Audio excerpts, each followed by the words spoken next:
Gracias, Giancarlo, lo propio para ti. Hoy Día Internacional de las Familias no es una efeméride menor ni una celebración de almanaque, es una oportunidad concreta para preguntarse qué protege realmente la ley cuando habla de las familias, qué derechos tienen las personas dentro de ese espacio que solemos dar por natural y que sin embargo está regulado, disputado y transformado permanentemente por el derecho.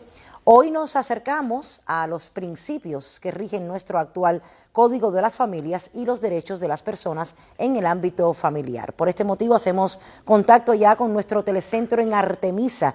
Allí se encuentra Yaneisy Gallardo con su invitado para conversar de este tema justamente. Adelante, colegas. Efectivamente, es un placer establecer contacto con el primer informativo de la televisión cubana. De este lado, en el Telecentro Artemisa Visión, tenemos el placer de conversar con Yulieski Amador Echevarría, máster en Derecho Constitucional. Muy buenos días. Buenos días también para ti, Yaneisy. Por supuesto, es un placer estar en este primer espacio informativo de la televisión cubana. A propósito del tema que desarrollamos hoy, Yulieski, ¿qué implicaciones tuvo para nuestro país la implementación de un código de la familia? Ya teníamos uno, ¿por qué implementar otro?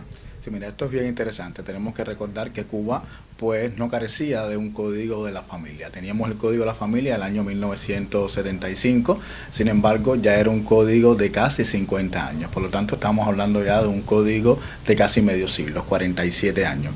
De ahí que ya la familia cubana no era la misma, el país había sufrido transformaciones, no solamente desde el punto de vista jurídico, sino desde el punto de vista social. Y uno de los principios de la norma es que tiene que parecerse a la sociedad donde se pretende aplicar.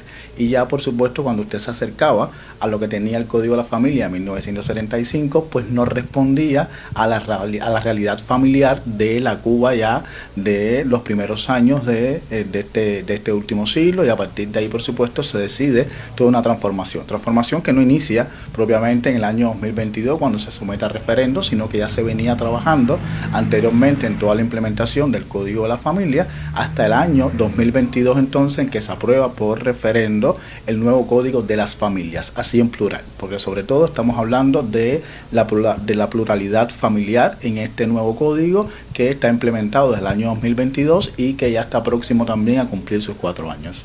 Sobre todo es un código plural. ¿Por qué? Sí, mira, la Constitución de la República ya deja claro de que las familias son la célula fundamental de la sociedad. Pero ¿de qué familias estamos hablando? Realmente estamos hablando de una pluralidad familiar. No estamos hablando quizás de la familia, como muchos llaman tradicional, conformada por papá, por mamá, por nené, sino una multiplicidad de tipologías familiares. Familias homoparentales, familias anaparentales, familias conformadas por varias personas, o sea, las llamadas familias ensambladas, las familias extendidas, familias monoparentales compuestas por una sola de los que tienen la responsabilidad parental. Por lo tanto, la Cuba de hoy no es la misma Cuba del año 1975. De ahí que ese código tiene que ser plural. Siempre decimos algo, el código no vino a inventar las tipologías familiares. Ya las tipologías familiares estaban, pero carecían de derechos, carecían de protección. Por lo tanto, este nuevo código reconoce dentro de esta pluralidad a todos estos tipos de familia, le otorga los derechos que por muchos años no tenían, y eso por supuesto permite que nadie quede afuera de la norma, sino que todos se vean reflejados en este código de la familia. A partir de ahí todo un conjunto de derechos, todo un conjunto de obligaciones, y es bueno siempre recalcar que el código habla de la responsabilidad del Estado, de la responsabilidad de la sociedad, pero también de la responsabilidad de las familias. Por lo tanto, el reconocimiento de esta pluralidad familiar no queda solo en lo que dice el Código de la Familia, sino también que parte de esa propia cultura, de esa propia sociedad, en reconocerla, en verlas como familias, no como algo más, no como algo que el Código instituyó, sino como algo real, algo vivo, y algo por supuesto que es parte de toda esta pluralidad, o como decimos, de toda esta guía familiar de la realidad cubana. ¿Qué cuestiones crees que resulten interesantes en este nuevo Código de la Familia ya implementado?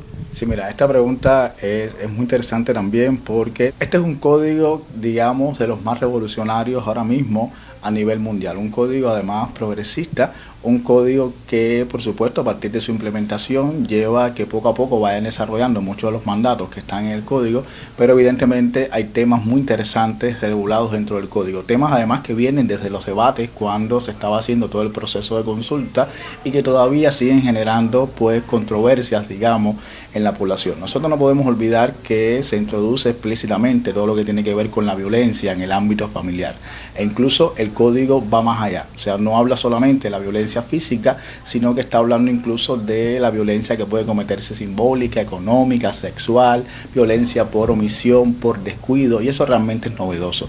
Pero también dentro de los aspectos que hay que reconocer está todo lo que tiene que ver con la importancia de los abuelos y las abuelas en la crianza de los niños, de las niñas, de los nietos. Esto es muy importante.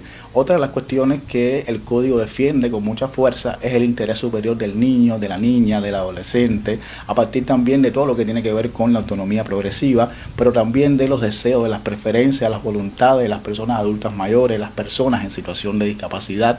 El código también introduce todo lo que tiene que ver, por ejemplo, con el tema de la filiación. La Constitución habla de que todos los hijos son iguales ante la ley, pero el código de alguna manera pues también lo va abriendo. O sea, el tipo de filiación por la procreación natural, o sea, la procreación llamada biológica, por la adopción, por las técnicas de reproducción asistida, también por la socioafectividad, pero también el matrimonio igualitario, que es uno de los temas que ya venía desde la Constitución, pero el propio Código de la Familia, por supuesto, lo desarrolla. Y hay un tema importante, el tema de los cuidados. O sea, el Código de la Familia introduce también y amplía todo lo que tiene que ver con los cuidados. Incluso hay instituciones como la guarda de hecho, como el acogimiento familiar, que benefician el tema de los cuidados, pero va más allá, habla de los cuidadores familiares, de los derechos que tienen, de las obligaciones. Por lo tanto, realmente es un código revolucionario, y resumir en pocas palabras quizás sería un poco ambicioso,